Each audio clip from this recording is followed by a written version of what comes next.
Assalamualaikum warahmatullahi wabarakatuh. Salam sejahtera untuk kita semua. Baik, perkenalkan nama saya Tiara Nurain Mahaju dengan NIM 02 20 14 25015 dari kelas B jurusan Ilmu Hukum Kemasyarakatan, Program Studi Pendidikan Pancasila dan Kewarganegaraan. Jadi, tujuan dari video ini untuk melengkapi tugas mata kuliah kemaritiman. Izin Bapak Roni Lukum selaku dosen pengampu mata kuliah kemaritiman. Baik, langsung saja di sini saya akan membahas atau menjelaskan materi mengenai pengertian dan konsep kemaritiman serta sejarah perkembangan kemaritiman. Nah, langsung saja. Yang pertama itu pengertian dan konsep kemaritiman. Nah, teman-teman harus mengetahui kemaritiman berasal dari kata maritim, yaitu adalah istilah yang berhubungan dengan laut dan lautan.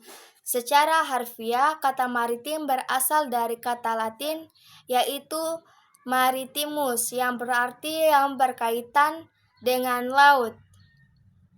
Nah, dalam penggunaan sehari-hari, istilah ini mencakup berbagai hal, seperti perkapalan, perdagangan laut, pertahanan maritim, lingkungan laut, dan eksplorasi laut. Di sini saya akan menjelaskan juga konsep kemaritiman merujuk pada segala hal yang berkaitan dengan laut dan wilayah perairan, serta aktivitas yang berhubungan dengan pemanfaatan, pengelolaan, dan pelestarian sumber daya laut. Konsep ini meliputi aspek-aspek seperti ekonomi laut, navigasi, transportasi laut, penjagaan pantai, perlindungan lingkungan laut, penelitian ilmiah, pariwisata laut, dan aspek sosial budaya yang berkaitan dengan wilayah pesisir dan laut. Beberapa poin penting dalam konteks kemaritiman meliputi berikut ini. Yang pertama itu ekonomi kelautan. Ini mencakup segala jenis aktivitas ekonomi yang terkait dengan laut seperti perikanan, akvakultur, budidaya organisme air, eksplorasi dan produksi minyak dan gas bawah laut, penambangan mineral di dasar laut, dan industri kelautan lainnya.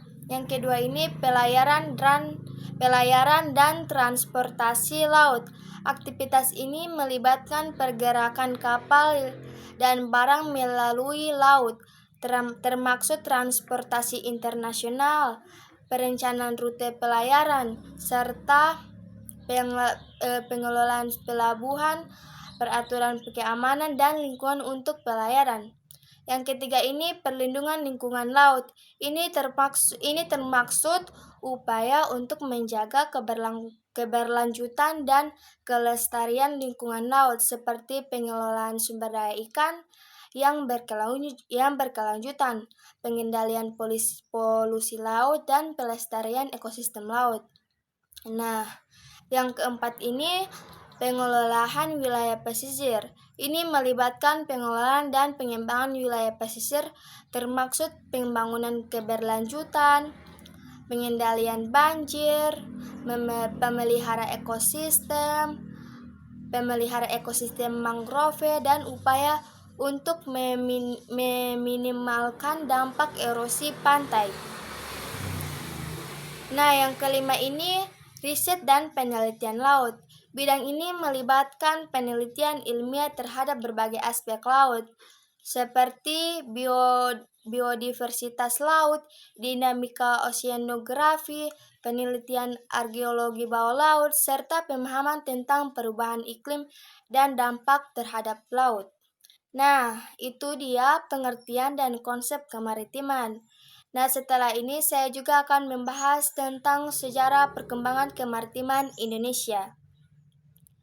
Sejarah perkembangan kemaritiman di Indonesia atau di Nusantara terus mengalami perkembangan. Dari zaman praksara atau zaman sebelum mengenalnya adanya tulisan, kegiatan pelayaran itu ternyata sudah ada, karena dibuktikan dari adanya lukisan atau gambar perahu di dinding goa yang ditemukan di beberapa wilayah, terutama di Sulawesi Tenggara. Dari penemuan itu terdapat lagi penemuan lainnya, yaitu ada dua tipe perahu, seperti perahu yang memiliki layar dan juga perahu yang tidak menggunakan layar. Fakta ini pun semakin kuat karena ada relief atau perahu karena adanya relief perahu dengan terdapat angka 1 Masehi yang ada pada Candi Borobudur, dan kemudian orang-orang saat sudah mengenal tulisan pun melakukan perdagangan lagi keluar tempat tinggalnya. Mereka banyak menjual hasil pertanian kepada orang luar dan ternyata memang banyak disukai, dan kegiatan maritim pun mulai ramai lagi saat zaman kerajaan-kerajaan yang pada saat itu Cornelis de Houtaman pertama kali mendarat di wilayah Banten pada tahun 196, dan ia terkejut karena melihat kegiatan perdagangan di Banten, dan ia pun memberitahukan kepada pelaut-pelaut lain, sehingga banyak yang terus berdatangan ke wilayah Banten. Hingga suatu ketika terdapat perselisihan antara Sultan Ageng atau ayah dan Sultan Haji atau sebagai anak, sehingga Foch pun mengambil kesempatan dan mencoba mengadu domba antara keduanya, dan akhirnya Banten pun dapat ditaklukkan dan menjadi vasal dari Foch. Lalu setelah kemerdekaan, kemaritiman di Indonesia ingin dijayakan lagi seperti dahulu, dan mengingat banyak zaman yang memang kegiatan maritim sangat berhasil, akhirnya pemerintah kini sedang berusaha untuk semaksimal mungkin untuk kembali mengembangkan dan memajukan kegiatan maritim di Indonesia. Berikut ini dia sumber yang valid dari semua materi yang saya jelaskan.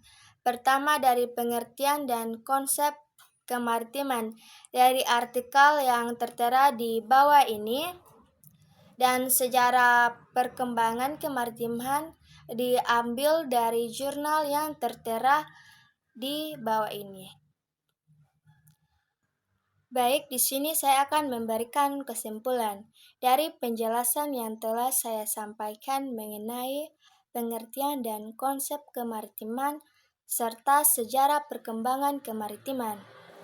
Bahwa dapat disimpulkan kemaritiman memiliki peran yang sangat penting dalam kehidupan bangsa Indonesia atau bangsa kita sendiri. Kemaritiman bukan hanya berkaitan dengan laut dan pelayaran, tetapi juga menyangkut ekonomi, sosial, budaya, pertahanan, dan lingkungan yang semuanya berhubungan erat dengan kesejahteraan masyarakat Indonesia. Sejak zaman praksara hingga masa kini, laut telah menjadi penghubung sumber kehidupan, serta identitas bangsa Indonesia sebagai bangsa negara kepulauan. Melalui pengolahan yang bijak, penelitian ilmiah, dan pelestarian lingkungan laut, kita dapat mewujudkan Indonesia sebagai poros maritim dunia yang maju dan berdaulat.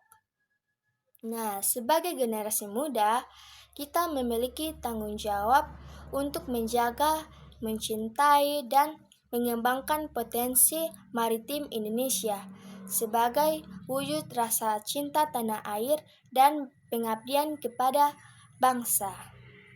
Baik, itu dia penyampaian dari saya mengenai pengertian dan konsep kemaritiman serta sejarah perkembangan kemaritiman. Hanya itu yang bisa saya sampaikan. Mohon maaf apabila ada salah kata. Terima kasih. Wassalamualaikum warahmatullahi wabarakatuh.